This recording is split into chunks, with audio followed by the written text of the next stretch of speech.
പത്രോസ് പ്രധാനാചാര്യന്റെ വീട്ടുമുറ്റത്തേക്ക് കടന്നു. അകത്തെവിടെയോ ഈശോയെ ചോദ്യം ചെയ്യുന്നുണ്ട്.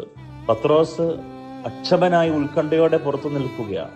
ആരോ തണുപ്പകറ്റാനായി കൂട്ടിയ തീയുടെ അടുത്തേക്ക് അവൻ നീങ്ങിയിരുന്നു. അപ്പോഴാണ് ഒരു ശബ്ദം, നീയും അവനോട് കൂടെ ഉണ്ടായിരുന്നില്ലേ? ഞൊടിയിടയിൽ പത്രോസ് മറുപടി നൽകിയില്ല, ഞാൻ അവനെ അറിയ പോലുമില്ല. ശബ്ദത്തിന്റെ ഉടമ ഒരു സ്ത്രീയാണ്, മാത്രമല്ല അവൾ ഒരു പരിചാരികയുമാണ്.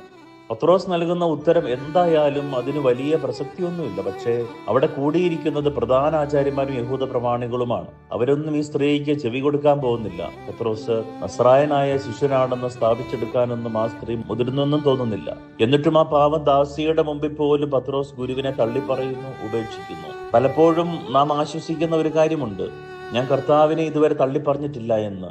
അതാണ് ഏറ്റവും വലിയ നുണ.